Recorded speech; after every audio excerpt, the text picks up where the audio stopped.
ఇదే చూడు, కాలం మారిపోయింది. ఒకప్పుడు మా ఊరికి ఏం చేస్తారు అని చెప్పి అడిగేటోళ్ళు, కానీ ఇప్పుడు నాకేంటి అని అడుగుతున్నారు. కానీ అది కాదు తప్పు. మనం ఒకటే ఆలోచించాలా, మన ఊరు బాగుందంటే మనం బాగుపడతాం.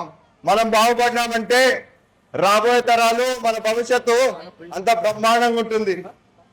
కానీ ఈ అన్నిటికంటే ముందు ఎవరు చెప్దాం అనుకుంటున్నా, ఇక్కడున్న ప్రతి ఒక్కరికి పేరు పేరున ధన్యవాదాలు. నన్ను మామూలుగా గెలిపించేలా ఈసారి మీరు ఎప్పుడు చూడని విధంగా, ఎప్పుడు వినే విధంగా ఆ మెజారిటీ నాకు ఇచ్చారు. మా పెదనాన్న గారికి కూడా రాలేదు ఆ మెజారిటీ. అంటే కేవలం ఒక నమ్మకంతో, ఒక ప్రేమతో, ఒక అభిమానంతో మీరందరు గమనించారు. గడిచిన 5 సంవత్సరాలు అంటే ఇప్పుడు 7 సంవత్సరాలు అనుకోవచ్చు, ఎందుకంటే 2 సంవత్సరాలు మంది వెళ్ళిపోయింది కాబట్టి. అరాచక పాలన. మా రమణన్న ఓ సౌమ్యుడు, ఎవరన్నా గట్టిగా తిట్టినా కూడా తిరిగి మాట్లాడు. అటువంటి వ్యక్తిని కూడా రాత్రిపూట కరెంట్ ఆఫ్ చేసి అటాక్ చేశారంటే ఒక్కసారి ఊహించుకోండి. ఏమి మాట్లాడినోడిని కూడా ఏదో భయప్రాంతులు చేసి రేపు పొద్దున తిరగకుండా చేయాలని చెప్పి చూశారు. కానీ మీరిచ్చిన ధైర్యం వల్ల ఆ రోజు మళ్ళా ఎక్కడున్న మనిషి అక్కడ స్థానికంగా నిలబడి నాకు అండగా ఉండి తెలుగుదేశం పార్టీ జెండా తెలియజేస్తున్నా. మరి ఈ రోజు గెలిచామంటే కేవలం నా ఒక్కడి వలన, కేవలం రమణన్ ఒక్కడి వలన కాదు.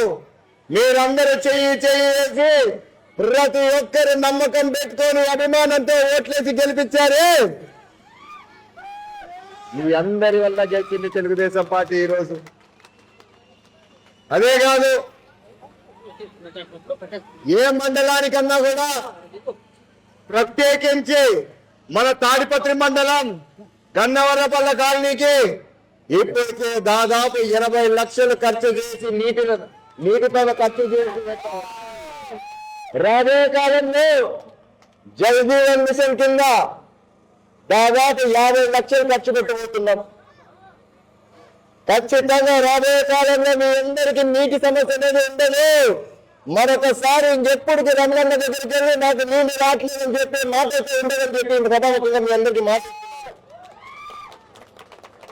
ఏ పాటికే రోడ్లు అయితే లేవు. దాదాపు ఇప్పటికే నాకు వేసి 25 లక్షలు పెట్టి రోడ్లు వేసాను, చిన్న సిమెంట్ రోడ్లు. ఇంకా చాలా వరకు ఉన్నాయి, అవి కూడా పూర్తి చేస్తాను ఖచ్చితంగా. అక్కడక్కడ డ్రైనేజ్ సమస్య ఉంది, అవి కూడా చేసుకుంటూ వస్తున్నాం. మీ అందరు గుర్తుందే ఉంది, గత ప్రభుత్వం ఏం చేసిందో, రోడ్ ఒక హైట్, కాలు ఒక హైట్. ఎలా పోతాయో ఆ నీళ్ళు నాకు అర్థం కాలేదు. మర్చిపోతామా అరాచకము? కేవలం ఏదో చేయాలని చెప్పి ముందుకు వచ్చి ఏదో ఒక ఇంజనీర్ని కూడా పెట్టుకోలేకపోయారా? ఏమి ఇబ్బంది లేదు, అది కూడా సాల్వ్ చేస్తాం ఖచ్చితంగా రాబోయే రోజుల్లో. ఇక వస్తే కూటమి ప్రభుత్వం హామీలు ఇచ్చింది, ఖచ్చితంగా ఒకటి తర్వాత ఒకటి నెరవేర్చుకుంటూ వచ్చాం. చాలా మంది అడగచ్చు, మా పెన్షన్ లేనాయి అనేసి. ఇచ్చాను, అది కూడా 4,000 చేశాను పెన్షన్ 3,000 నుంచి. అవునా కదా?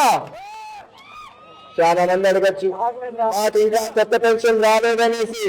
దిగులు పడద్దండి, మీకు తెలుసు ఓటు బడ్జెట్ ఉంది.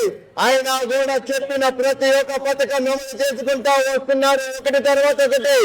ఖచ్చితంగా రాబోయే రోజుల్లో ఎప్పుడైతే ప్రభుత్వానికి రోంత అమౌంట్ ముట్టిందనుకో ఖచ్చితంగా అప్పుడు కొత్త పెన్షన్లు కూడా వస్తాయని చెప్పి మరొకసారి సభాముఖంగా తెలియజేస్తున్నాను.